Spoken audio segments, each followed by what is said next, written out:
असंग जाणून देहादिकांचा भोजनादी व्यवहार किंवा जनकाप्रमाणे अधिक राज्यपालनादी व्यवहार करतो। ज्ञानवानाचं एकच म्हणणं आहे की आत्मा असंग आहे, मग तो भोजनादिक इतकाच व्यवहार करेल जीवन निर्वाहापुरता, किंवा कदाचित जनकासारखा राज्य सुद्धा करू शकतो। कारण ज्ञानाचा आणि व्यवहाराचा विरोध नाही। म्हणजे ज्ञान हे व्यवहार कसा करावा किंवा कसा करू नये हे ज्ञान सांगत नाही। ज्ञान काय सांगतो? वृत्तीरूप ज्ञान फक्त तुम्हाला एवढंच सांगतं, काय? मी ब्रह्म आहे, आणि ब्रह्माच्या ठिकाणी व्यवहार नाही।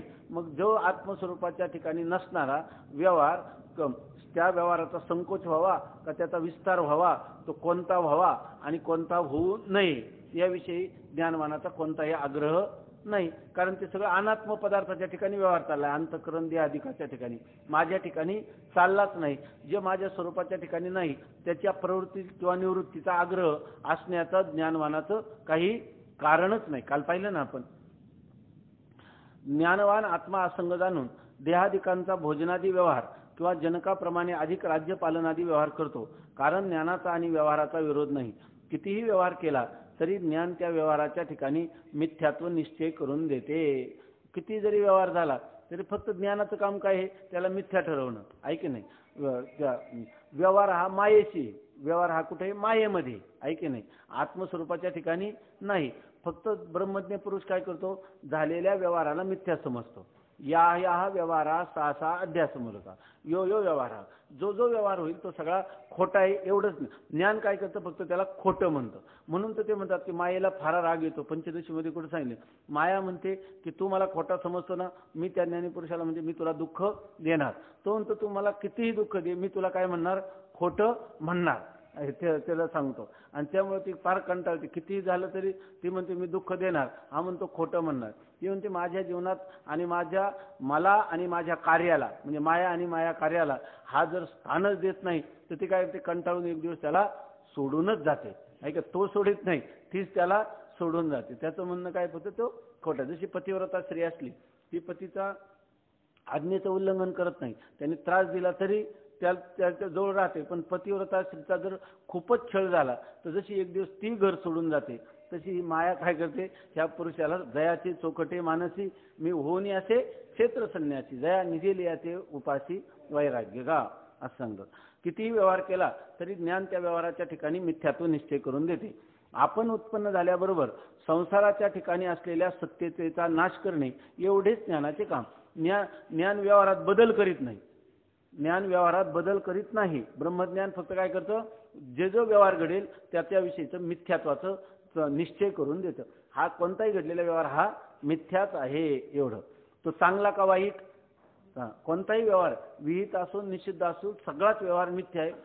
ज्ञानाचं काम फक्त काय? त्याला मिथ्या करायचं, सांगायचं काम। ज्ञान व्यवहारात खटपट करत नाही। आपण बरेच वेळा दृष्टांत सांगितलं असेल, ते इंजिनियर गेले तर एका इंजिनियरकडं त्या नगरपालिकेने सांगितलं की तुम्ही दोन माणसांचं, त्या कोर्टाने सांगितलं की दोघांचं भांडण चालू आहे, तर हे घर माझं आहे आणि दुसरा म्हणतो हा घर माझं आहे, तर त्या घराचं क्षेत्रफळ करून आणा, किती आहे त्या घर, किती रुंद, किती लांबी त्याचं। त्याप्रमाणे त्या इंजिनियरनी त्या घराचे माप घेतले आणि त्याच्यामध्ये लिहून दिलं की सदर्व घराचं क्षेत्रफळ इतकं असून अमुक घर हे चिमाजी गोमाजी कापसे यांचं नसून नरहरी राणे यांचं आहे, असं त्याच्यामध्ये लिहून दिलं।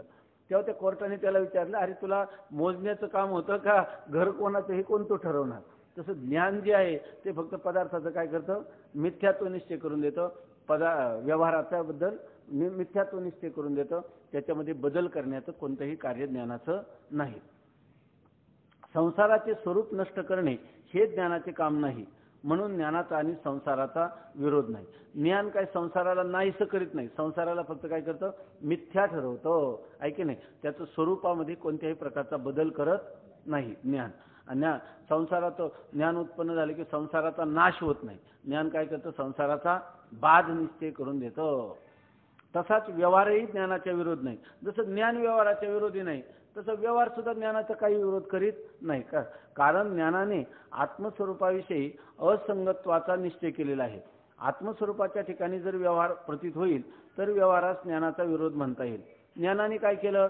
ज्ञान म्हणजे काय? मी असंग आत्मा आहे, ज्ञानाने काय केलं, आत्मस्वरूपाच्या असंगत्वाचा निश्चय करून दिला. आता आत्मस्वरूपाच्या व्यवहार कुठे आहे? व्यवहार अनात्म पदार्थाच्या देहादी अनात्म पदार्थाच्या ठिकाणी, एक आत्म्याच्या ठिकाणी द्या. आणि ज्ञानाने निश्चय काय करून दिला, मी असंग आत्मा आहे. आणि व्यवहार कुठे आहे? देहादी अनात्म पदार्थांच्या ठिकाणी. तर मग आता आत्मेच्या ठिकाणी व्यवहार असता तर मग त्या ज्ञानाने काय केलं असतं, त्या व्यवहाराची निवृत्ती केली असती. पण आत्मेच्या ठिकाणी व्यवहारच नाही तर त्याच्या निवृत्तीचा प्रयत्न करण्याचं ज्ञानाचं कारणच नाही, आहे की नाही. ज्ञानाने आत्मस्वरूपाविषयी असंगत्वाचा निश्चय केलेला आहे. आत्मस्वरूपाच्या ठिकाणी जर व्यवहार प्रतीत होईल तर व्यवहारास ज्ञानाचा विरोध म्हणता येईल. विद्वानास आत्म्याच्या ठिकाणी व्यवहार प्रतीत होत नसून संपूर्ण व्यवहार देहादिकांच्या ठिकाणी प्रतीत होतो. विद्वान म्हणजे ज्ञानी पुरुषाला सगळा व्यवहार कुठे आहे? देहादिका अनात्म पदार्थाच्या ठिकाणी, आत्म्याच्या ठिकाणी नाहीत. मग आत्म्याशी व्यवहारसहित देहादिकांचा संबंध नाही या बोधाने ज्ञात्याचा संपूर्ण व्यवहार चालत असतो. ते म्हणतात आत्म्याशी व्यवहारसहित देहादिका, म्हणजे व्यवहारसहित कोण आहेत? देहादिक आहे. व्यवहार कोणाच्या ठिकाणी होतो? देहादिकाच्या. त्याच्याशी आत्म्याचा काही संबंध नाही. आणि मग असं आत्म्याशी संबंध नाही या बोधाने ज्ञात्या पुरुषाच्या जीवनाचा व्यवहार चालत असतो. व्यवहार करीत नाही का? व्यवहाराविषयी सत्यत्व बुद्धी नाही का? आत्म्यामध्ये व्यवहार समजत नाही? आत्म्यामध्ये व्यवहार समजत नाही का? अनात्म्यामध्ये व्यवहार समजतो? अनात्म. आणि त्या अनात्म्याविषयी त्याचा काही पूर्ण बाध निश्चय झालेला आहे, की नाही. त्यामुळे त्याच्यामध्ये व्यवहारामध्ये बदल करण्याचं कार्य ज्ञानाचं नाही. असंग आत्म्याचा आणि त्या मिथ्या देहादिकांचा संबंधच नाही तर त्याची प्रवृत्ती किंवा निवृत्ती या स्वरूपाचा व्यवहार करण्याकडे ज्ञानवानाची प्रवृत्ती असणंच संभवनीय नाही. या आत्म्याची व्यवहारसहित देहादिकांचा संबंध नाही या बोधाने ज्ञात्याचा संपूर्ण व्यवहार चालत असतो. ती ज्ञात्याची प्रवृत्तीच निवृत्ती आहे असे शास्त्राने सांगितले. मग असा पुरुष प्रवृत्ती करत नाही का?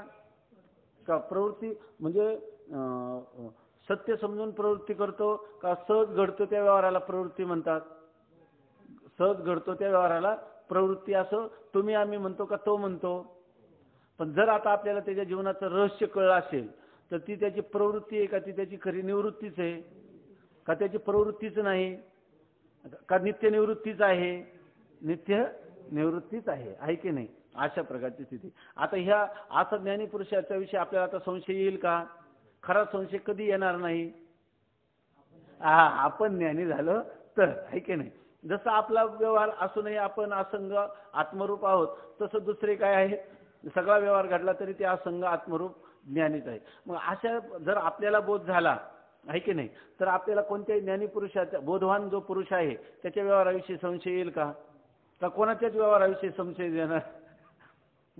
आपलं ज्ञान झालं याचा निकष ज्ञानी पुरुषाच्या विषयी आपल्याला संशय येऊ नये का कोणाच्याच व्यवहाराविषयी संशय येऊ नये? कारण सर्व आत्मरूपच आहे की नाही. आणि सर्व व्यवहार अनात्म पदार्थांच्याच ठिकाणी आहे.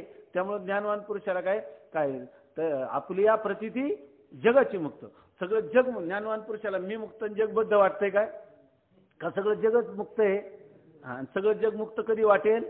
आपण मुक्त झालो तर. मग आपण मुक्त कुठपर्यंत झालो नाही असं समजायचं? जोपर्यंत जग मुक्त वाटत नाही तोपर्यंत. ते स्वामी महाराजांचे एक बघा त्या आश्रमामध्ये फोटो आहे, साप वगैरे ते गिळतात असं. ते मुनगेकर म्हणून स्वामी महाराजांचे एक शिष्य होते आणि खूप त्यांचं प्रेम होतं. ते जादूगार होते, साप वगैरे पकडायचे, जिवंत नाग गिळायचे. ते इथं आनंदीमध्ये प्रयोग करून दाखवले त्यांनी. तर त्यांना 9 मुलं होती आणि मग ते स्वामी महाराज त्यांना अमृतानुभवाचं फार गोड चिंतन करायचे, सांगायचे पण. तर त्यांनी सांगितलं, स्वामी महाराज म्हणजे तुमचा काय उपयोग? आम्ही संन्यासाशिवाय हे ज्ञान कोणाला होत नाही म्हणे. अजून तुमची ग्रहस्थी, तुम्हाला 9 मुलं, तुम्हाला हा बोध कधी फलीभूत व्हायचा नाही. ते म्हणे स्वामी महाराज मला तर वाटतं तुम्हीच भ्रमात आहे. ते त्यांना म्हणायचे.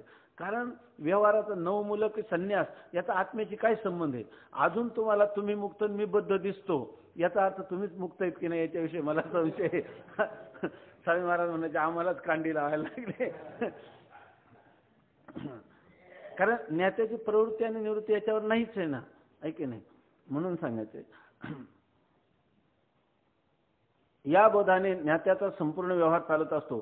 ती ज्ञात्याची प्रवृत्तीच निवृत्ती आहे. म्हणून ते म्हणतात ना, माऊली म्हणतात ना, वृत्ती हे निवृत्ती झाली जनन दिसे तेथे, मी माझे हरपले ठाई जेथीच्या तेथे, सुखे मी निजलोगा शून्य सारोनी तेथे, त्रिकूट शिखरीगा दान मिळे ऐते.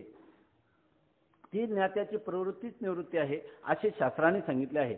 असा ज्ञाता बहिर्मुख पुरुषांना उपासनेमध्ये प्रवृत्त करण्याकरता जर उपासना करील तर आत्मा असंग आहे हा त्याचा निश्चय असल्यामुळे ती उपासना ज्ञानाची विरोधी नाही. आता बघा, ज्ञानोबाराय म्हणतात माझ्या मनीची आवडी पंढरपुरा नेईन गुढी, किंवा तुकोबाराय म्हणतात भक्ती भाग्य सीमा साधीन पुरुषार्थ, गोठवीन लाळ ब्रह्मज्ञाने हाती, मुक्त आत्मस्थिती सांडवीन. पुढे काय दुसरं चरण काय हा, ब्रह्मीभूत काया होतसे कीर्तनी, भाग्य तरी ऋणी देव ऐसा. असं जे म्हणतात, नको ब्रह्मज्ञान आत्मस्थिती भाव, मी भक्त तू देव ऐसे करी. जेव्हा अवतारी कुटीतले असणारे महापुरुष ते उपासनेमध्ये प्रवृत्त झाले की नाही, आणि ज्ञानापेक्षाही उपासना श्रेष्ठ आहे असं सांगितलं. काय, भक्ती प्रेमाविन ज्ञान नको देवा, अभिमान नित्य नवा तया माझी, प्रेम सुख देई प्रेम सुख देई, प्रेमे विन नाही समाधान असं म्हटले की नाही. किती टीका केली. रांडवेने जेवी शृंगार पै केला, प्रेमे विन झाला ज्ञानी तैसा, एका जनार्दनी प्रेमाती गोड, अनुभवी सुरवाड जाणतील. म्हणजे आता ज्ञातेपुरुष देखील उपासनेमध्ये प्रवृत्त होतात की नाही, होतात की नाही, होतात. आणि असं चरित्र सांगतं संतांचं. उदाहरण कोण आहे, आपले सर्व संतांचं चरित्र, ज्यांच्या ठिकाणी बोध परिपक्व असताना देखील ज्यांनी उपासना करताना आपल्याला त्यांचं जीवन चरित्रात दिसतं, आहे की नाही. ते त्याचं सर्व करून घ्या. ते कशासाठी करतात तर ते सांगतात, असा ज्ञाता बहिर्मुख पुरुषांना उपासनेमध्ये प्रवृत्त करण्याकरता जर उपासना करेल, हा ज्ञाता बरं का, नाही तर बहिर्मुख ज्ञाता म्हणतात. ज्ञाता बहिर्मुख पुरुषांना म्हणजे पुरुष बहिर्मुख आहेत आणि त्यांना हा ज्ञानवान पुरुष त्यांना उपासनेमध्ये प्रवृत्त करणार का. तर हे बहिर्मुख पुरुषांचे अंतकरण चंचल आहेत, त्या अंतकरणाला स्थिर व्हायचा त्यांना तर श्रवणाची इच्छाही नाही. सांगायला गेलं तरी ते झोपतात किंवा तिथून निघून जातात, किंवा तुम्ही आमच्या घरी येऊ नका असं सांगतात. त्याच्यामध्ये आता आमच्या तिथं दवाखान्यामध्ये एक मनुष्य यायचं, ते अजून जिवंत आहे. तर त्यांना विचारसागर वृत्ती प्रभाकरण ज्ञानेश्वरीची खूप आवड. मग ते आले की ते मला म्हणायचे काहीतरी वेळ काढा ना ऐका.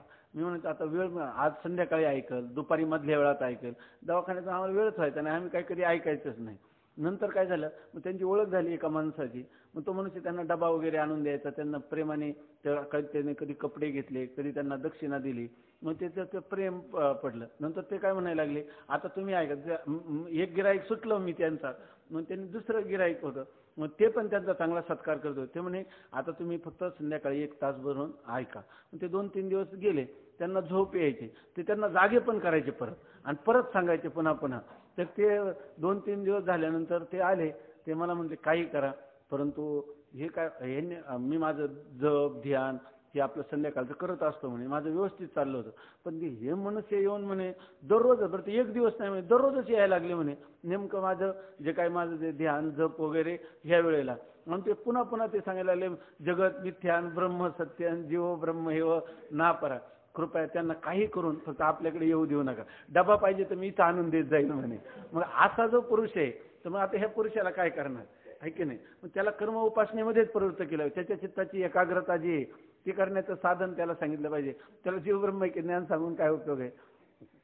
म्हणून ते सांगतात की असा ज्ञाता बहिर्मुख पुरुषांना उपासनेमध्ये प्रवृत्त करण्यासाठी तो काय करतो, नाही हो हे वेदांतामध्ये काही नाही, तुम्ही काय केलं पाहिजे, उपासनाच केली पाहिजे. आणि तोही लगेच उपासना करायला लागला. वास्तविक मग तो उपासना करायला लागला, त्याचा बोध जाईल का, त्याचा मी असंग ब्रह्मरूप आहे हा बोध जो आहे तो बोध दृढ झालेला आहे. आणि केवळ बहिर्मुख पुरुषांना त्यांना अंतर्मुख करण्यासाठी किंवा त्यांच्या चित्ताची निश्चलता प्राप्त करून देण्यासाठी जर तो उपासना करील, तर त्या उपासनेने त्याच्या ज्ञानामध्ये काही कमतरता येणार आहे का, त्याचा बोध काही मंद होणार आहे का, नाही.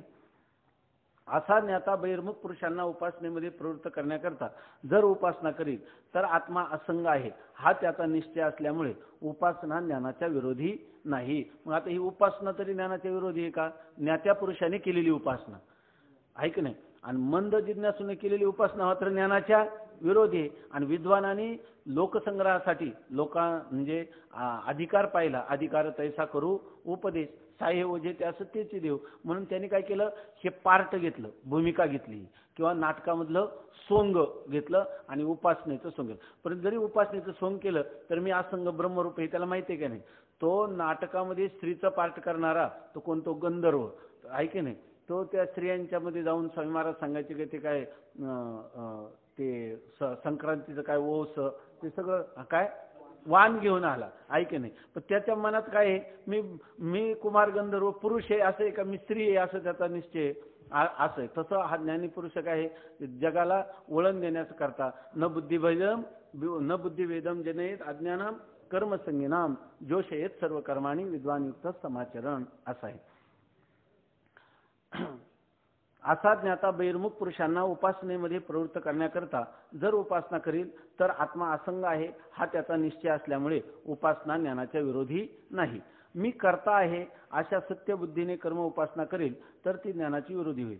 कर्म उपासना म्हणजे हे उपास्य आहे, मी उपासक आहे, मी कर्माचा करता आहे आणि तो सत्यच आहे, कर्माचं फलही सत्यच आहे आणि मधलं कर्म देखील काय आहे, सत्यच आहे. अशी ज्याची बुद्धी आहे ती मात्र ज्ञानाच्या विरोधी आहे. आत्मस्वरूपाविषयी दृढ असंगत्व निश्चय कर्म उपासनेने निवृत्त होणार नाही. आता तुम्ही म्हणा त्याने जरी आभासिक अशी कर्म आणि उपासना किती केली तर आत्मस्वरूपाविषयी जो असंगत्व बोध आहे तो त्याचा निवृत्त होईल का, त्याचा म्हणजे कोणाचा, ज्ञानवान पुरुषाचा. म्हणून आभासरूप कर्म उपासना दृढ ज्ञानाचे विरोधी नाहीत. आभासरूप कर्म उपासना जरी केली तरी ते दृढ ज्ञान मात्र कोणतं अदृढ ज्ञानाच्या मात्र विरोधी आहे. पण जर दृढ अपरोक्ष ज्ञान झालं असेल तर त्याला कर्म आणि उपासना विरोधी नाहीत. याला उदाहरण कोणाचे, ज्ञानोबा यांचं उपासनेच्या बाबतीत. याला उदाहरण कोणाचे, जनकाचं. कशाच्या बाबतीत, कर्माच्या बाबतीत.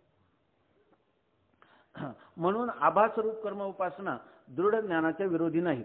असे जनकाचे कर्म आभासरूप आहे.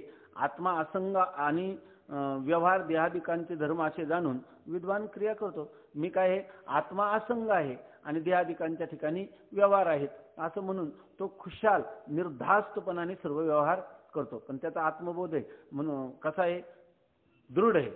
स्वामी महाराज सांगायचे, एकाची काली भोगितो ज्ञानी संसार परमार्थ दोन्ही, सरोवरा माझी अर्धा बुडाला वरी येऊन खाली शीतळ पाणी, एकची काली भोगितो ज्ञानी संसार परमार्थ दोन्ही. व्यवहाराच्या ठिकाणी चाललेला आहे आणि मी असंग ब्रह्मरूप आहे अशा रीतीने त्याचा आभासिक व्यवहार तो जाणूनही करतो किंवा त्याच्या ठिकाणी घडतोही, प्रारब्धाधीन पण आहे. आणि त्यांनी स्वेच्छेने केला तरी तोच त्याचा काही स्वेच्छाची झाला विधी, त्यांनी प्रवृत्ती केली तर प्रवृत्ती झाली निवृत्ती, असं त्याचं स्थिर. म्हणून हे ज्ञानपदाची जी शक्ती आहे ती जर आपल्याला कळली तर स्वामी महाराज सांगायचे, तुम्हाला जेवणाचं भान राहणार नाही, वस्त्राचं भान राहणार नाही. कारण ज्ञान म्हणजे अशी गोष्ट आहे की ते कसं आहे, असंग, निर्विकार, एकमेवा द्वितीय, त्याला कुठं विधी नाही, निषेध नाही, देश नाही, काल नाही, वस्तू नाही, कोणता नियमन नाही, ऐक नाही, प्रवृत्ती नाही, निवृत्ती नाही. असं जर त्याचं खरं त्या ज्ञानपदाची शक्ती जर कळली तर माणसाला काय, कोणता विचार राहील, काही नाही आहे का, काय कर्तव्य आहे का त्याला, ज्ञातव्य आहे का त्याला, काही प्राप्तव्य आहे का त्याला, काही संस्कार्य आहे का, काही विकार्य आहे का, काही उत्पाद्य आहे का, काही विनाश्य आहे का, काहीच नाही, ऐक नाही. असं ही स्थिती प्राप्त झाली आणि जर आयुष्य उरलं तर नाही या आनंदाशी जोडा. असं फक्त त्या प्रत्येक शब्दावर इतकी निश्चल आपली दृढ श्रद्धा असली पाहिजे. का श्रद्धा आहे का हे असंच आहे, श्रद्धा तरी काय ठेवायची, आहे की नाही. नाही पण तुम्ही पुरुष आहे, जरा श्रद्धा ठेवा. कायला मी आहेच आहे, काय श्रद्धा ठेवा, असंग ब्रह्मरूप आहेच आहे, त्याच्यावर काय श्रद्धा ठेवायची, अगोदर ठेवावी लागते, आहे की नाही. परोक्ष असेल तोपर्यंत काय आहे, श्रद्धा, आणि अपरोक्ष झाल्यावर श्रद्धा आहे का त्याच्यामध्ये, श्रद्धा नाही. आत्मा असंग आणि व्यवहार देहादिकाचे धर्म असे जाणून विद्वान क्रिया करतो, त्यास आभासरूप कर्म म्हणतात. त्याचा ज्ञानाशी विरोध नाही. म्हणजे आभासिक कर्माचा ज्ञानाशी विरोध नाही. सत्य कर्म उपासनेचा मात्र ज्ञानाशी विरोध आहे. आता ह्या सगळ्या गोष्टी आता आपल्याला कोणीतरी सांगितल्या पाहिजे का, आपण कुठे का, आपल्यालाच पाहावं लागेल. यांनी फक्त हिशेब जाणून दिले, तुम्ही पहा इथं तुम्ही कोणत्या याच्यात बसता, ऐक कोणत्या अधिकारात बसता, हे कोणी पाहायचं, आपणच पाहायचं, आहे की नाही. दुसरं कोणी त्याला सांगणार नाही. आम्ही फक्त हिशेब सांगून रेडीमेड कपडे ते शास्त्री महाराज सांगत असं, रेडीमेड कपडे कोणाच्या अंगावर शिवलेत का ते नाही, पण कोणाच्या तरी अंगात बसतातच की नाही, कोणाच्या तरी अंगात बसतात. तसं हे आम्ही हिशेब सांगितलेले, कोणाला कोणता कपडा घालायचा ते बघा निश्चलदाजीने सांगून ठेवलं. एवढं वेदांताचं चिंतन केलं, वेदार्थाचा विचार केला आणि सर्व मानवाच्या कल्याणासाठी एकदम सोपा. जे लोक अभ्यास करीत नाहीत तर त्यांना परीक्षा जवळ आल्यावर पर आजपर्यंत आता जर पाहिलं ना तर पहिलीचे आहेत का नाही माहित नाही, ज्ञान 10वी पासून तरी आहे ते अपेक्षित. थोडक्यात पास व्हा, अभ्यास न करता थोडक्यात पास होण्याचा उपाय त्याला काय म्हणतात, जसं ते काय खुसकीचा मार्ग जवळून शत्रूला सामना करण्याचा काय आहे ना तसं त्याला अपेक्षित म्हणतात. तसं एवढे 4 वेद, त्या 4 वेदांची भाष्य, उपनिषद, सूत्र, भाष्य सगळ्यांचं सार हे विचारसागर आपल्याला काय आहे अपेक्षित. काय त्याला काय म्हणतात, दुसरं काय ना त्याला काय थोडक्यात त्याला काय इंग्लिश काय म्हणतात त्याला IMP म्हणजे त्याचा थोडक्यात व्हेरी इम्पॉर्टंट म्हणजे फार महत्वाचं परीक्षेच्या दृष्टीने आज थोड्या अभ्यासात पास होण्याची कला जी आहे तर ती म्हणजे विचारसागर आहे की नाही. आणि याच्यातही जर आपण हे जर अवघड मानलं किंवा याच्यातही आपण जर श्रम घेतले नाही तर मग आपल्याला काय पर्याय आहे, काय पर्याय नाही आहे की नाही, आपल्याला दुसरा काही पर्याय नाही. आत्मा असंग आणि व्यवहार देहादिकाचे धर्म असे जाणून विद्वान क्रिया करतो त्यास आभासरूप कर्म म्हणतात, ज्या त्याचा ज्ञानाशी विरोध नाही. आणि बघा, आणि भाष्यकारांनी कर्म उपासनेचा जो ज्ञानाशी विरोध सांगितला आहे तो आत्म्याच्या ठिकाणी कर्तृत्व बुद्धीने होणाऱ्या कर्म उपासनेचा आहे, आभास रूप कर्म उपासनेचा नाही. जर एवढं वाक्य आपण लक्षात घेतलं तर आचार्यांचं सगळं वाङ्मय वाचताना आपल्या मन बुद्धीमध्ये कुठेही शंका येणार नाही. जे काही या ठिकाणी सांगितलं कर्म उपासनेचा ज्ञानाचा विरोध म्हणजे समसमुच्चयाचं काय केले आचार्यांनी खंडन, किंवा कालच कोणी म्हणलं का आचार्यांचा अवतारच जणू काही समसमुच्चयाचं खंडन करण्यासाठी झाला. ज्ञान आणि कर्म उपासनेचा विरोध असा आचार्य सारखं सांगतात. किंवा आता आपण पाहिलं समसमुच्चयाचं खंडनच पाहून राहिलो ना आपण. तर आचार्य जेव्हा म्हणतात की कर्म उपासनेचा ज्ञानाशी विरोध आहे असं जेव्हा म्हणतात तर ते सांगतात की कर्म उपासनेचा ज्ञानाशी जो विरोध सांगितला आहे तो आत्म्याच्या ठिकाणी कर्तृत्व बुद्धीने होणाऱ्या कर्म उपासनेचा विरोध आहे. जर कोणी म्हणजे आत्मा करता आहे असं समजून आत्म्याच्या ठिकाणी कर्म आणि उपासना आहे असं जे मानतात त्याचा ज्ञानाशी विरोध आहे, आभास्वरूप कर्म उपासनेचा नाही. म्हणजे कर्म आणि उपासना त्याची फल जर सत्य समजत असतील बरोबर ना आणि म्हणून कर्म करीत असतील तर त्याचा ज्ञानाशी विरोध आहे. पण आभासरूप कर्म आणि उपासना जसं आता ज्ञानी पुरुष कर्म उपासना करीत नाही का, आभासिक आहे. कशासाठी तर त्या अनधिकारी लोकांच्या ठिकाणी उपासना घडावी याच्यासाठी. मग त्याचा ज्ञानाशी विरोध आहे का, नाही. जे सत्य समजून कर्मफल हे काय आहे करता हे सत्य समजतात आणि कर्मफलाला सत्य समजतात आणि मग कर्म करण्यामध्ये प्रवृत्त होतात. उपास्य आणि उपासक भाव हा सत्य समजतात आणि मग उपासना करण्यामध्ये प्रवृत्त होतात. त्याचा ज्ञानाशी काय आहे विरोध असं आचार्यांचं किंवा भाष्यकारांचं मत आहे. आता मंदबोधवान मला असं वाटतं की कमीत कमी अजून 15-20 मिनिटं घेतलं चालेल का बघा, म्हणजे जरा हा विषय समजा, कारण पुढचा विषयाला थोडा वेळही लागेल आणि कमीत कमी तेवढा तरंग तरी आपला झाला पाहिजे. आपण अलीकडे म्हणजे कोणत्याही वर्षी वेगाने का होईना पूर्ण होत असतो. जर काही 7व्या तरंगातल्या शंका राहिल्या तर मग 3ऱ्या वर्षाला गेल्यावर मग परत घेऊ, परंतु शक्यतो पूर्ण करण्याचा प्रयत्न करू. आणि आता याच्यामध्ये हा जो विषय आहे तर थोडा मी वेगाने घेतो, म्हणजे पुढच्या जे परिच्छेद आहे ते थोडे दार्शनिक विचाराचे, त्याला आपल्याला थोडा वेळ देता येईल. आणि जर नाहीच झालं तर राहू द्या, आपल्याला त्याला काही जास्त जेवढं झालं तेवढं ठीक आहे, पण प्रयत्न करू. मंदबोधवानास कर्म व उपासना विरोधी आहे. मंदबोधवानास आभासरूप कर्म उपासना ही विरोधी आहे. आता हे कोणा झालं, जो तत्वज्ञ आहे, ज्याला दृढ अपरोक्ष बोध झालेला आहे त्याला कर्म आणि आभासी कर्म उपासना विरोधी नाही. पण एखादा मंदबोधवान आहे तर त्याला मात्र कर्म उपासना विरोधी आहे. कारण संशयासहित बोधास मंदबोध म्हणतात. मंदबोध म्हणजे काय, ज्याच्यात संशयादी म्हणजे संशय किंवा विपरीत भावना, प्रमाणगत संशय, प्रमेयगत संशय किंवा विपरीत भावना ज्याच्यामध्ये असतात आणि ज्यांनी श्रवणाच्या द्वारा ज्याला माझा आत्मा ब्रह्मरूप आहे असं ज्ञान झालं, परंतु त्या ज्ञानाचं फल निष्प्रतिबंध आनंदानुभूती प्राप्त झाली नाही, त्याला काय म्हणायचं? मंदबोधवान. आणि अशा मंदबोधवान पुरुषांनी कर्म उपासना केली तर चालेल का नाही? तर मंदबोधवानाला कर्म उपासना करता कामा नये असं सांगतात. आत्मा मंदबोधवानास आभासरूप कर्म उपासना ही विरोधी आहेत. बघा, म्हणजे तुम्हाला आम्हाला आता बोध झालाय की नाही? आपण मंदबोधवान आहे असंच अर्थ झाला की नाही? आता विचारसागर संपत आल्यावर निदान कमीत कमी आपण अजूनही मंदबोधवान नाही म्हणायचं का मंदमुमुक्षू म्हणायचं? मंदबोधवान आहे की नाही? मंदबोधवान आहे याचा अर्थ आपल्या ठिकाणी प्रतिबंध आहे. तो प्रतिबंध तर मानावाच लागतो की नाही? बघा, हा चांगलं बघ. म्हणून हे जे सगळे आहे ना, विचारसागर हा ग्रंथ जोपर्यंत आपण दुसऱ्यासाठी लावतो तोपर्यंत लागत नाही. सगळ्याकडे बोट कुणीकडे पाहिजे? ही चाललेली कोणती कथा आहे? रामकथा आहे का कृष्ण कथा आहे? ही आत्मकथा आहे. आत्मकथा या दृष्टीने जर आपण पाहिलं तर सगळे हिशेब एकदा उलगडले तर पुन्हा विचारसागर सुद्धा आयुष्यात घ्यायची गरज नाही हातात, आणि कोणताच ग्रंथ घ्यायची नाही. तरी सुद्धा तो मनुष्य आपल्या स्वयंमहिमेने प्रतिष्ठिता राहू शकेल. पण लागताना हा ग्रंथ सगळा कोणाशी लागला पाहिजे? आपल्याशी लावला पाहिजे. आता हे बघा, मंदबोधवानास आभासरूप कर्म उपासना ही विरोधी आहेत. आपल्याला नेहमी वाटतं की नाही, ज्ञानोबा जर म्हणतात माझ्या जीवीची आवडी पंढरपुराने येणं गुढी, तर आम्ही त्याच कारणासाठी आहे की नाही? पण ज्ञानोबा बोध हा दृढ बोध आहे, आणि आमचा बोध कोणता आहे? मंद बोध आहे. आणि ते म्हणतात आमचा बोध काय होईल? बोध कुठं जात असतो का? त्या ठिकाणी कर्म आणि उपासना जर केलं, आणि आमचा बोध पक्का आहे, आम्ही आभासिक कर्म उपासना करतो, आहे की नाही? ही आपली शंका आहे का नाही? हे आपल्याच हृदयात बसून निश्चलदासजी बोलतात हे, आणि त्यामुळे आपण कीर्तन प्रवचन करतो, आहे की नाही? ह्याच्यामध्ये तर ते सांगतात मंदबोधवानास आभासरूप कर्म उपासना ही विरोधी आहेत. तर आभासरूप कर्म आणि उपासना ही सुद्धा मंदबोधवानाला कर्तव्य नाही. कारण संशयादी सहित बोधास मंदबोध म्हणतात. मंदबोध कशाला म्हणतात? संशयासहित. अजून आपल्याला श्रवणगत आपलं काय प्रमाणगत संशय आहेत की नाही? प्रमेयगत संशय आहेत की नाही? विपरीत भावनेचे तर काय आपण खास ठोक गिराईकच आहे की नाही? हे सगळं आपल्या ठिकाणी आहेतच आहे. बरोबर आहे की नाही? स्वामी महाराज सांगायचे की त्या तारक मठातले एक संन्यासाचं सांगायचे.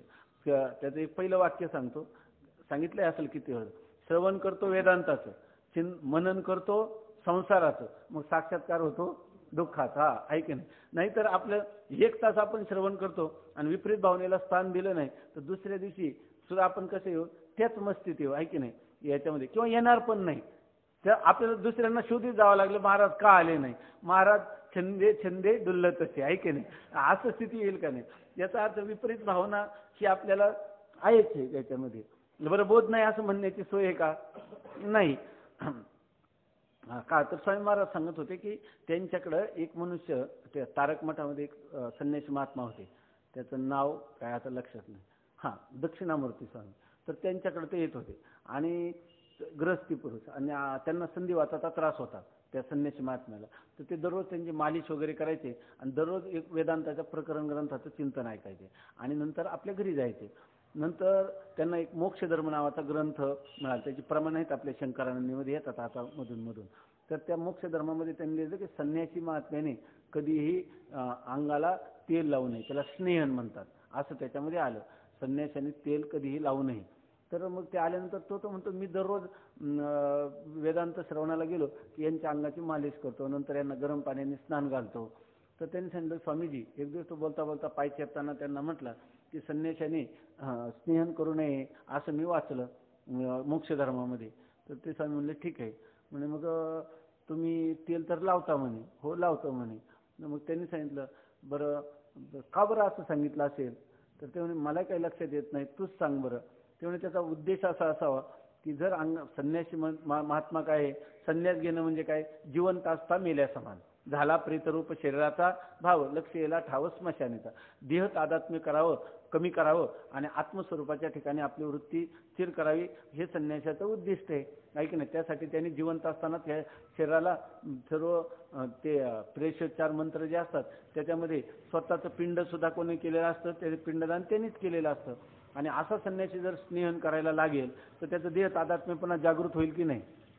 देह तादात्म्य त्याला पुन्हा ते देहाच्या विषयीचा देहाभिमान, देहाचं अंजन बंधन करणं, देहासक्ती त्याला वाढत जाईल. म्हणूनच गुरुजी मला वाटतं की नसल केलं.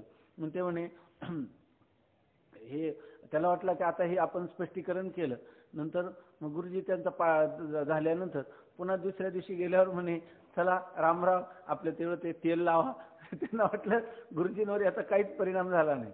म्हणून मग गुरुजींनी त्यांनी विचारलं, गुरुजी तर मोक्ष धर्मामध्ये असं सांगितलं, काल चिंतनही केलं आणि त्याच्यामध्ये तर सांगितलं ना, माझं स्पष्टीकरण बरोबर आहे की नाही? म्हणजे एकदम बरोबर आहे की खरंच त्याला देहाभिमान वाढू नये म्हणून मालिश करू नये किंवा त्याला स्नेहन करू नये असं सांगितलं.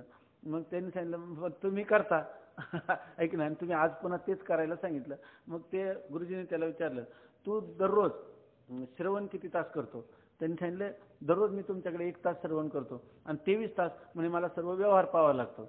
मग तुला ह्या केलेल्या श्रवणात इथं मी जे सांगतो ब्रह्म सच्चिदानंद स्वरूप आहे, नित्य निर्विकार आहे, याचा तुला काही घरी व्यवहारात उपयोग होतो का नाही? त्यांना काहीच उपयोग होत नाही, त्याचा काहीच परिणाम होत नाही. का उपयोग होत नाही? ते म्हणून गुरुजी मी तुमच्याजवळ 1 तास फक्त वेदांत ऐकतो आणि 23 तास व्यवहार करतो. ते व्यवहारातले संस्कार याला सगळे पूर्णपणे नामशेष करतात. माझ्या लक्षात सुद्धा येत नाही का मी ब्रह्म आहे हे कधी. कारण का 24 तास तिकडे म्हणजे श्रवण करतो वेदांताचं, पण माझा सगळा व्यवहार कशाचा आहे? संसाराचा आहे.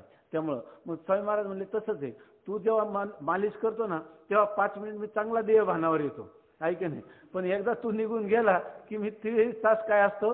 निधी ध्यासनात असतो, ऐक नाही. त्यामुळं माझे आमचं याच्यावर काही परिणाम होत नाही, म्हणून कर मालिश म्हणणे त्याचा, ऐक नाही. म्हणून ते स्वामी महाराज सांगायचे की श्रवण करतो वेदांताचं, चिंतन करतो संसाराचं, मग साक्षात्कार होतो दुःखाचा. तर आपल्याला आभास रूप सुद्धा कर्म मान्य नाही. मंदबोधवान असेल तर त्याला अजून त्यांनी संशय विपर्याच्या निवृत्तीसाठी अधिक जोर लावा, त्याच्याऐवजी कर्म उपासना. तो माझं कुठं खरं आहे? आभासिक सुद्धा नको. आभासिक म्हणता म्हणता कधी खरं होईल ते सांगताच येणार नाही. प्राप्ते ही पुरुषे इंद्रिय लाळलेली कौतुके, आक्रमिला जाणं दुःखे संसारिके. हा प्राप्त पुरुष म्हणजे हा मंदबोधवान पुरुष आहे. मग तरच त्याने स्वामी महाराज म्हणायचे, कोणी आले का म्हणायचे सांगा ही ओवी आम्हाला अर्थ.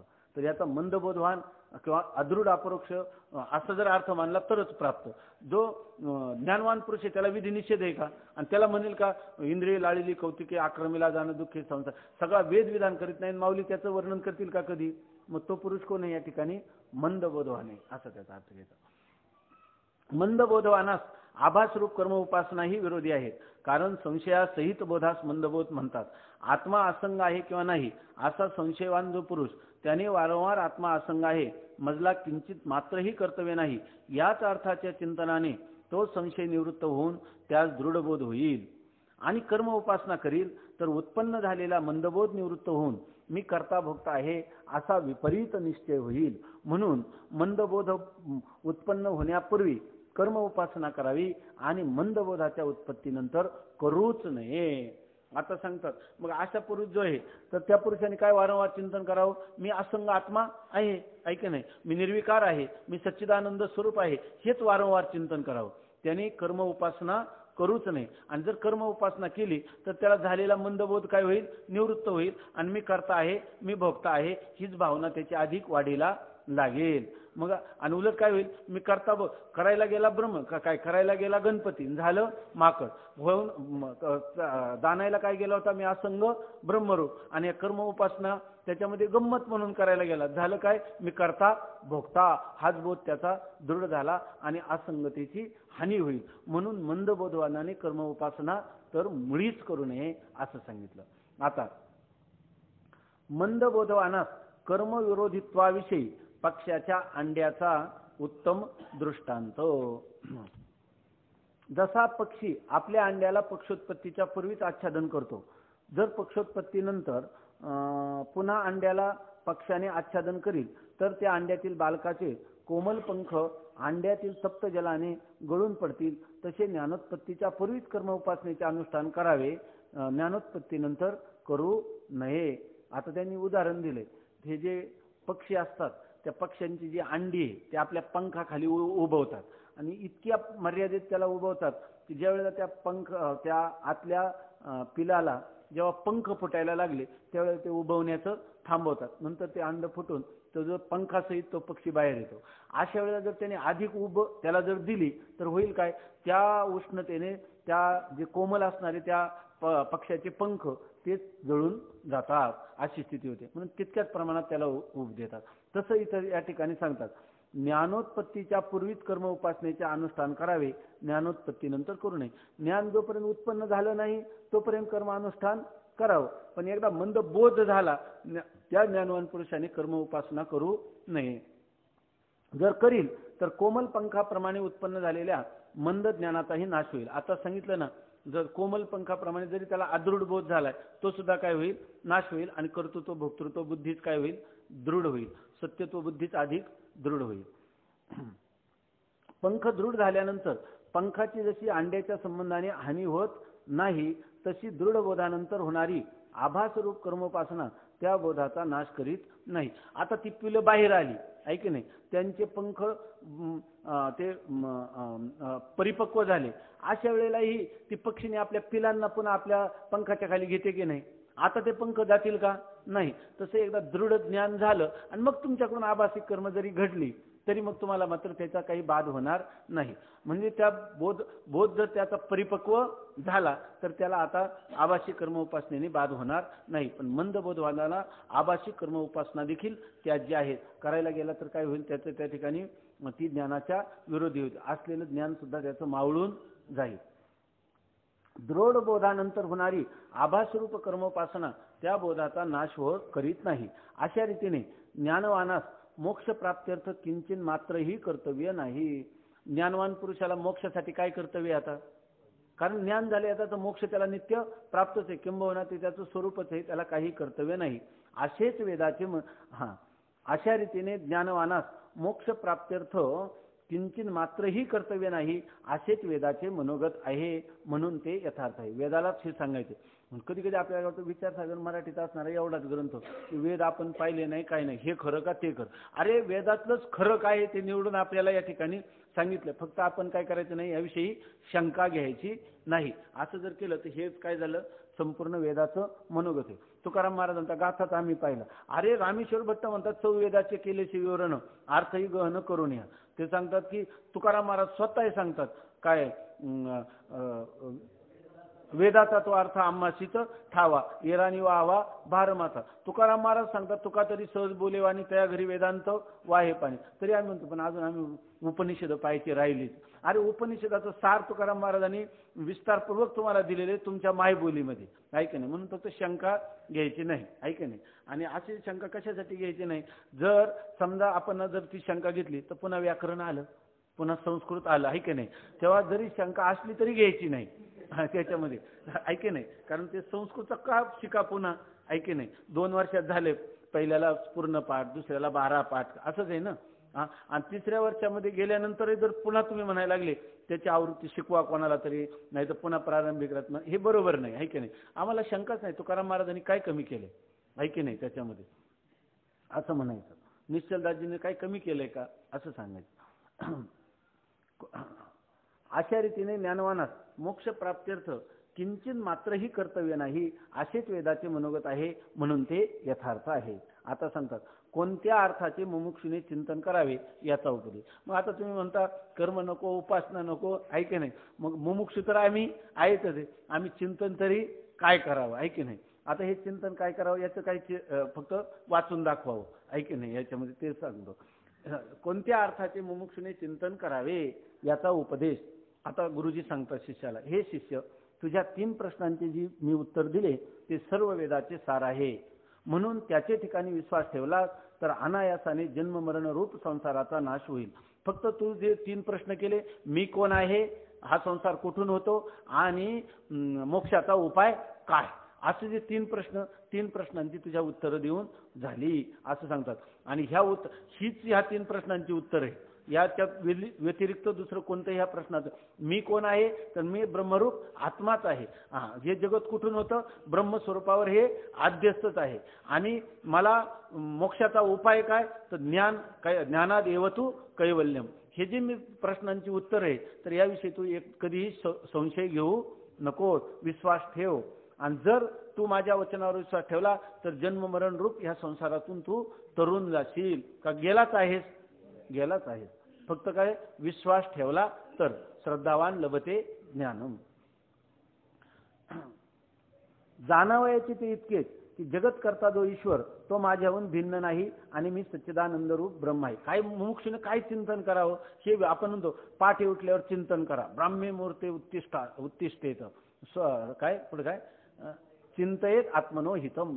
आपल्या आत्म्याचं हित, आपल्या आत्मस्वरूपाचं कल्याण कशाने होईल त्याचं चिंतन. ते कसं करावं ते हे असं करावं ते सांग. हा पॅरेग्राफ पाठ करावा आणि तोच पॅरेग्राफ म्हणत राहावा सकाळी उठून, तरी त्या मनुष्याची वृत्ती काय होईल, ब्रह्माकार होईल. अशा प्रकारचं जे जे काही संशय त्याचं देखील निराकरण होईल असा हा परिच्छेद आहे.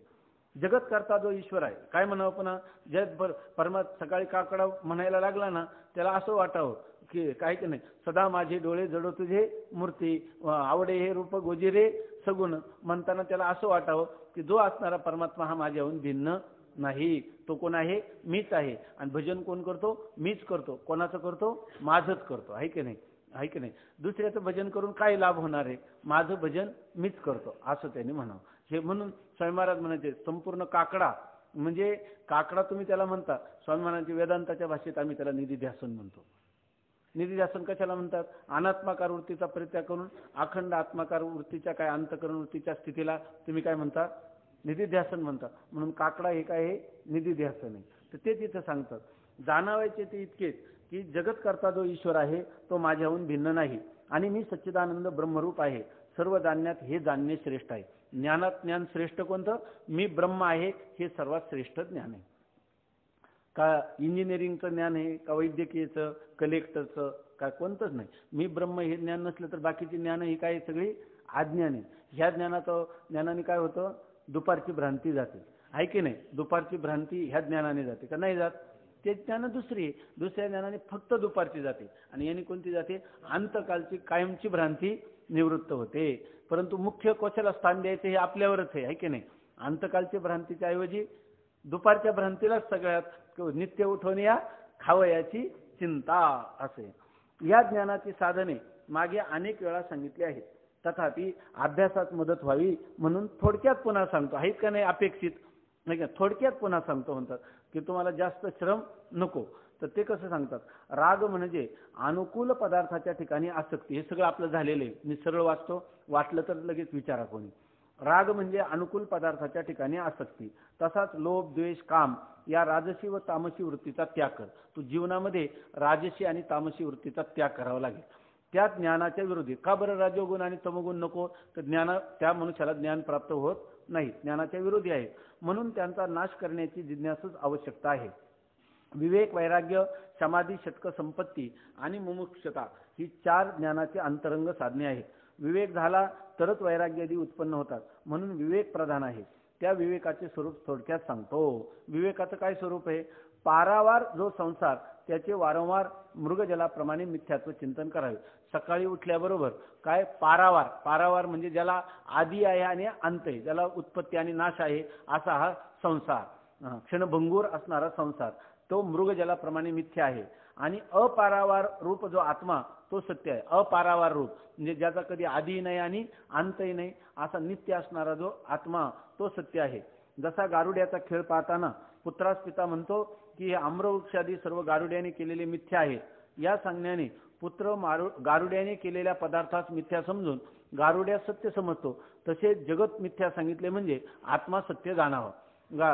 मुलाला खेळ दाखवायला गेले गारुड्याचा आणि त्याला जेव्हा तिचं आंब्याची फळं पावसाळ्यात दिसली तर लगेच मुलाला आनंद झाला. त्याच्या वडिलांनी काय सांगितलं, ह्या जादूगाराने ही जादूने निर्माण केलेली ती खोटी आहे. असं कळल्याबरोबर त्याला फळं खोटी वाटली, पण त्याबरोबर ज्यांनी केली तो गारुडी मात्र सत्य वाटलं.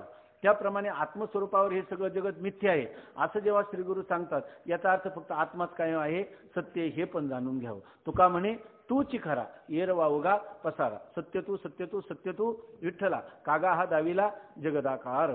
काय साचची लटिके दाविले आचळ, पुढे काय पिढीतसे काळ किती म्हण. तसेच जगत मिथ्या सांगितले म्हणजे आत्मा सत्य जाणावा. या अंतरंग साधनाप्रमाणेच श्रवण मननादी अंतरंग साधने आहेत. श्रवणाने ज्ञान संपादन करून अज्ञानाचा नाश कर. श्रवण कशासाठी करायचं, ज्ञानाने अज्ञानाचा नाश कर.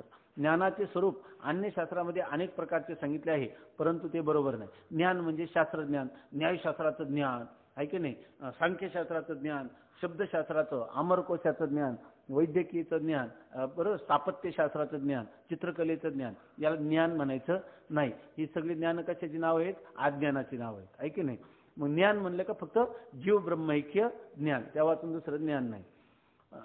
ज्ञानाचे स्वरूप अन्य शास्त्रामध्ये अनेक प्रकारचे सांगितले आहे, परंतु ते बरोबर नाही. म्हणून महावाक्यानुरूप ज्ञानाचे स्वरूप सांगतो. आता जे तत्वमसी महावाक्य आहे त्यानुरूप ज्ञानाचं काय स्वरूप आहे ते सांगतात. जीवेश्वराच्या ठिकाणी भेद प्रतितीदर्शक माया आणि अविद्या भाग आहे. आता हे थोडंसं पुन्हा एकदा सगळ्यांना माहीतच आहे, पण शब्द आहेत म्हणून या ठिकाणी पारिभाषिक शब्द आहे म्हणून थोडं लक्षात घ्या. चालेल ना? थोडं 5 मिनिटं सांगितलं तर. जीवेश्वराच्या ठिकाणी जो भेद प्रतितीदर्शक माया आणि अविद्या भाग आहे, जीव आणि ईश्वर यांच्यामध्ये भेद दिसतो आपल्याला, आहे की नाही. जीव हा अल्पज्ञानी अल्पशक्तिमान आणि ईश्वर हा सर्वज्ञानी सर्वशक्तिमान, अशी भेदाची प्रतीती आहे ना. पण भेदाची प्रतीती कशामुळे आहे तर त्या एकाच आत्म चैतन्याला 2 उपाधी लागल्यात. ज्या चैतन्याला माया उपाधी लागली त्यामुळे त्याला ईश्वर नाव आलं, आणि अविद्या किंवा अंतःकरण उपाधीमुळे त्याला जीव असं नाव आलं. म्हणजे जीव आणि ईश्वराच्या ठिकाणी भेदाच्या प्रतीतीला कारण कोणता भाग आहे? माया आणि अविद्या. माया आणि अविद्या भाग आहे, त्याचा त्याग करून भेदरहित जो चैतन्य भाग आहे तो तू जाण. आता या ठिकाणी माया आणि अविद्या हा भाग कसा आहे? कल्पित आहे, आध्यासिक आहे. त्याचा तू काय कर? त्याग कर. त्याला कोणती लक्षणं म्हणतात? भाग त्याग लक्षणा, किंवा दुसरं काय नाव आहे त्याला? जहल लक्षणा. त्याने तू उपाधी अंशाचा काय कर? त्याग कर. आणि भेदरहित जो चैतन्य भाग, उपाधीचा त्याग केल्यावर खाली राहिलेलं चैतन्य काय आहे? उपहित चैतन्य दोघांचं एकच आहे. जे अविद्योपहित चैतन्य आहे तेच मायोपहित चैतन्य आहे. ते तू जाण. ते काय? त्याला तू जाणून घे. त्याला वेगळं राहून जाणून घे का ते तूच आहे असं जाणून घे? तूच आहे असं जाणून घे. म्हणजे भागत्याग लक्षणेने जीवेश्वराची एकता जाण. भागत्याग लक्षणा करून जीव आणि ईश्वर एकच आहे हे जाणून घे. भागत्याग लक्षणा पुन्हा सांगण्याची काही गरज नाही, आहे की नाही. 4थ्या तरंगात परीक्षा देऊन 50 पैकी 50 मार्क पडलेलेच आहे. आता भागत्याग लक्षणा लक्षातच आहे की नाही. तर जरी जशी जाण बाबा रे, विनाशी जो देहादी संघात तो तू नाहीस, अविनाशी ब्रह्म तू आहेस. जशी आकाशाच्या ठिकाणी नीलता आणि कटाहरूपता नसून मिथ्या प्रतीत होते, तसाच वृक्षरूप संसारही आत्म्याच्या ठिकाणी मिथ्या प्रतीत होतो. आता आकाश दिसतं, आकाशाच्या ठिकाणी निळा रंग आहे का? नाही. तरी निळा रंग दिसतो का नाही? दृष्टीनं पाहायला गेलं का अथांग आकाशाकडे पाहता पाहता निळं क्षितिज काय वाटायला लागतं? निळं आकाश. निळं तर आकाशाला कडईसारखा आकार आहे का? कटाह म्हणजे कडई, त्याचं कडईसारखं आकाश वाटायला लागतं.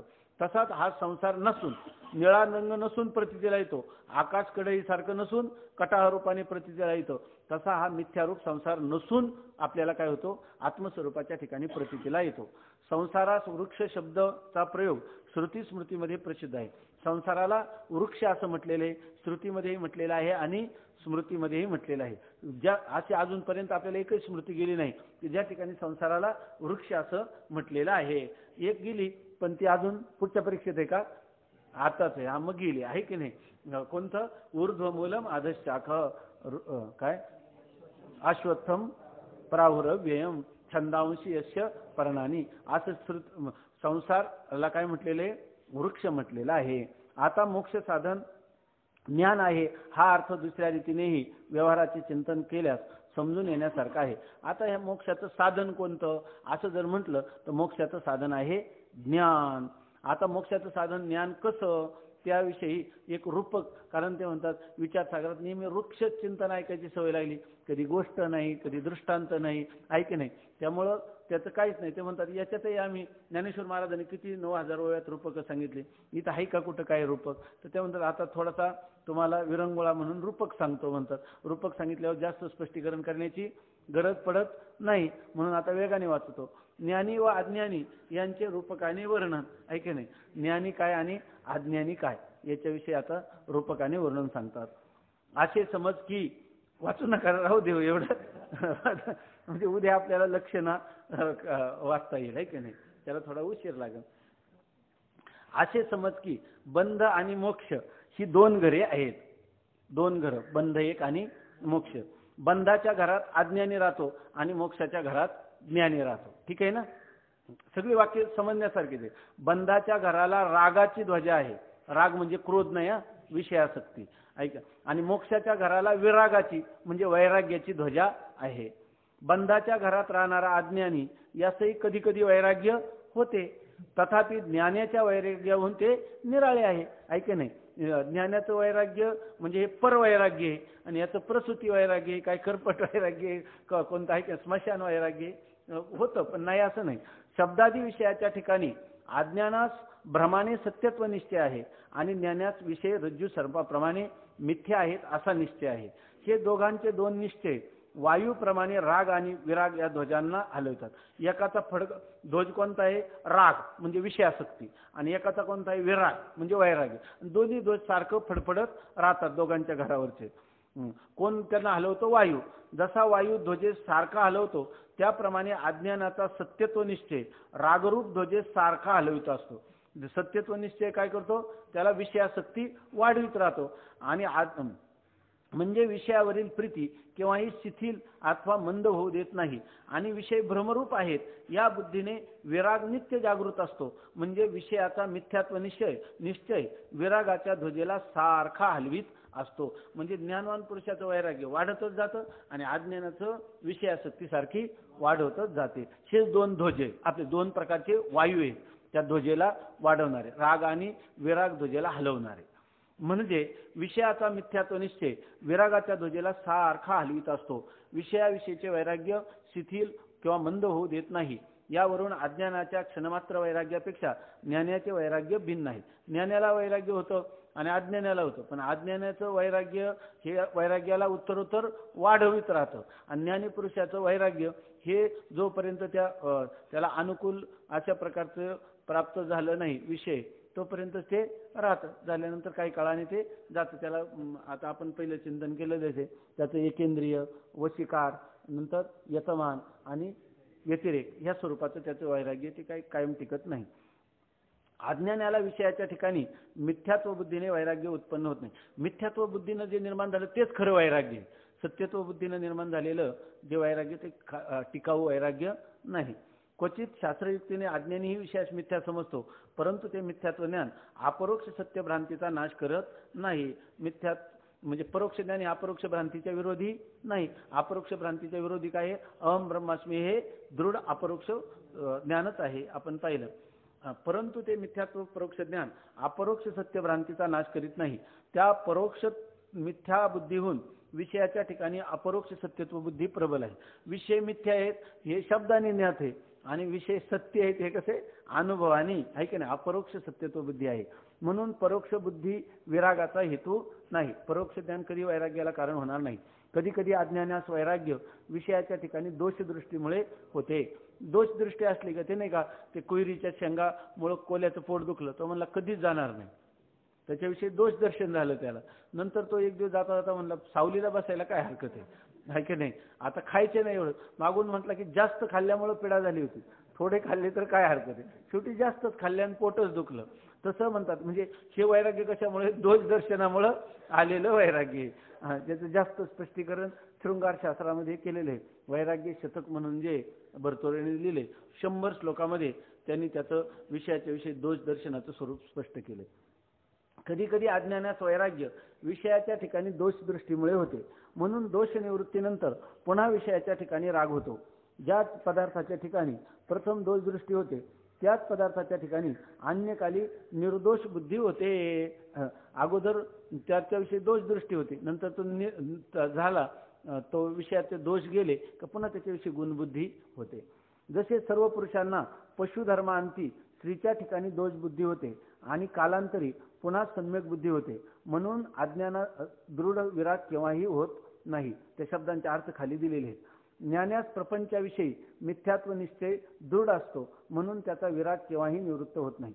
थोडक्यात जो अज्ञानी पुरुष आहे त्याने जरी वैराग्य धारण केलं परंतु त्याची सत्यत्व बुद्धी असते, आणि मिथ्यात्व बुद्धीमुळं मिथ्यात्व ज्ञानामुळं ज्ञानवान पुरुषाने जे वैराग्य धारण केलं ते वैराग्य मात्र टिकाऊ स्थायी स्वरूपाचं असतं.